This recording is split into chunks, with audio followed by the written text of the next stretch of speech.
प्रणाम मित्रों, मेरे पास वास्तु कंसल्टेंसी के लिए ज़्यादातर लोग 90% से भी ज़्यादा वो लोग आते हैं जिनका मकान बन चुका होता है। अच्छा भला कई बार तो उन्होंने प्लॉट लिया होता है, उस पर अपने आप बना भी दिया, और फिर जब प्रॉब्लम होनी शुरू हो जाती हैं तो वो कहते हैं जी वास्तु कंसल्टेंसी चाहिए। और तब वास्तुशास्त्री के पास इतना ज़्यादा फ्री विल नहीं होती, और फिर उसमें कई लोग पता नहीं क्या क्या चीज़ें बता रहे हैं। कोई कह रहा है पिरामिड दबा दो, कोई कहता है तांबे की तार लगा दो, कोई हरी नीली पट्टियाँ ही चिपकवा रहा है। जब आप सोचो, मैं यहाँ से केवल एक रिमोट है मेरे पास, उस रिमोट से बाहर जो गाड़ी खड़ी है इतनी मोटी दीवार में से उसकी रेज चली जाएंगी और वो गाड़ी खुल जाती है। वो दीवार नहीं रोक पाई, वो जो मैग्नेटिक रेज थी उसकी, इलेक्ट्रोमैग्नेटिक, तो ये जो हरी नीली पट्टियाँ हैं ये रोक लेंगी इतनी एनर्जी को, सूर्य की एनर्जी को। तो सीधी सी बात है, जितना जल्दी आप वास्तुशास्त्री के पास पहुंचेंगे उतना ही उसके पास फ्री विल होगी, उतना ही ज़्यादा वो वास्तु के प्रिंसिपल्स लगा पाएंगे और उतना ही बढ़िया वास्तु बन के निकलेगा, उतना ही बढ़िया मकान का नक्शा तैयार होगा, मकान बन के तैयार होगा। मकान बनाने के लिए, रहने के लिए जो आपने कंसल्टेंसी लेनी है उसके लिए 8 लेवल हैं। पहला स्टेप है किसी भी देश, राज्य, नगर, उपनगर आदि का चयन। तो आपके पास फ्री विल है कि आप किसी देश में रह सकते हो, मान लो आप यूएसए में भी रह सकते हैं, मान लो इंडिया में भी रह सकते हैं, तो आपके पास फ्री विल है। अब फिर उसके किस राज्य में रहें, मान लो आपने डिसाइड कर लिया कि जी पंजाब में रहेंगे या दिल्ली में रहेंगे। फिर सिटी, पंजाब में मान लो आपने कहा जालंधर या अमृतसर में रहना है। फिर सब सिटी, तो मान लो दिल्ली आपने चूज़ किया था, उसमें आपने डिसाइड किया कि रोहिणी या जनकपुरी में रहना है, ठीक है ना। तो ये सब के लिए भी वास्तु में सिद्धांत हैं, वास्तु में क्राइटेरिया है। तो किया क्या जाता है, नगर और व्यक्ति की नाम राशि पता की जाती है पहले तो, और फिर रूल रेगुलेशंस हैं, उनका आपस में संबंध शुभ है या अशुभ है उसके हिसाब से डिसाइड किया जाता है वो उसमें रहे या ना रहे, ठीक है।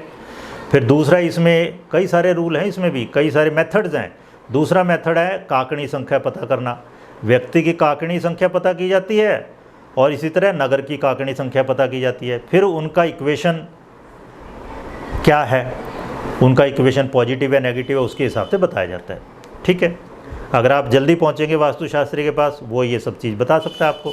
दूसरा, selection of plot in a particular locality. अब आपने डिसाइड कर लिया कि जी आपने रोहिणी में रहना है तो वहाँ पर प्लॉट लेना आपने, तो उसके लिए साइट इंस्पेक्शन करना है, अब आसपास क्या हो क्या ना हो। फिर आइए तीसरा पॉइंट, तीसरा लेवल है वास्तु कंसल्टेंसी का, rectification of plot to remove the vastu discrepancies.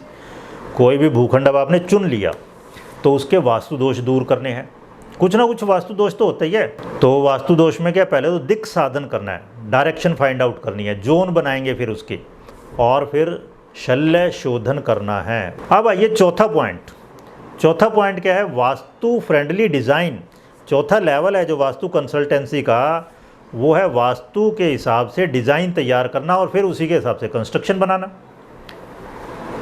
ठीक है। तो इसमें मुहूर्त का भी ध्यान रखना होता है। ज़मीन खरीदोगे जब आप, उस वक्त मुहूर्त का ध्यान रखना है। नींव खोदनी है, उस वक्त मुहूर्त का ध्यान रखना है। नींव में क्या दबाना है वो भी चीज़ें, फिर नींव भरनी है, चौखट लगानी है पहली, इन सब में मुहूर्त विचार किया जाता है।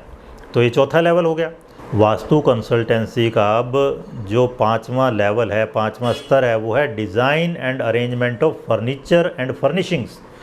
फर्नीचर का डिज़ाइन तो वास्तु में 4 प्रकार कहे गए हैं, भूमि, प्रासाद, शयनम, यानानी। भूमि हम डिसाइड कर चुके, भूमि लैंड। फिर प्रासाद मीन्स कंस्ट्रक्शन, वो हम कर चुके। अब है शयनम, शयनम मीन्स फर्नीचर, तो फर्नीचर का डिज़ाइन वो भी वास्तुशास्त्री का काम है।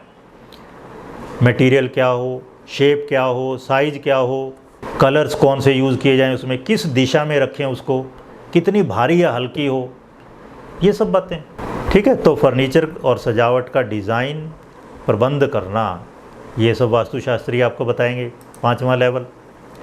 अब आइए छठा लेवल। छठा लेवल क्या है, entry eight N auspicious time. गृह प्रवेश, शुभ समय पर गृह प्रवेश करना है।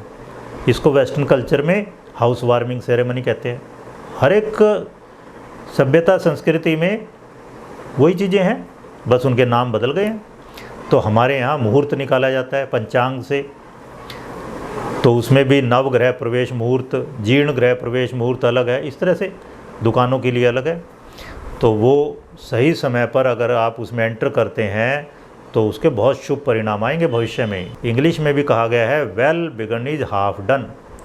सही समय पर अगर आपने काम शुरू किया तो समझो आधा तो हो ही गया। तो सही समय पे काम करना चाहिए। तो वो भी वास्तुशास्त्री आपको बताएंगे। अच्छे वास्तुशास्त्री को ज्योतिष का ज्ञान भी होना चाहिए, सिविल इंजीनियरिंग का ज्ञान भी होना चाहिए।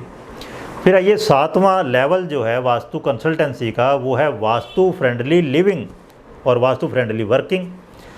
तो वास्तु सम्मत रहन सहन होना चाहिए या काम काज, जिस तरह दरवाजे खिड़कियाँ डेली बेसिस पे कौन सी खोलें कौन सी बंद करें, ठीक है। जिस तरह ईशान की खिड़की दरवाजे खिड़कियाँ खासकर या बालकनी वो सुबह सुबह खोल देनी चाहिए और नैऋत्य की जनरली बंद रखनी चाहिए। फिर उनमें सफ़ेदी करानी है, कब करानी है, कौन से कलर हों। फिर वास्तु में एक नित्य वास्तु ब्रांच है। नित्य मीन्स डेली बेसिस पे, क्योंकि सूर्य पूरे चक्कर काट जाता है घर के 360 डिग्री और 8 पहर हैं। एक पहर कितने घंटे का होता है? 3 घंटे का, और 8 दिशाएं हैं, तो एक दिशा में सूर्य भगवान 3 घंटे रहते हैं, ठीक है ना। तो उसी के हिसाब से हमें नियम बनाने होते हैं। ये कहा है ना पृष्ठते सेवे दर्कम, सूर्य का सेवन पीठ की ओर से करें।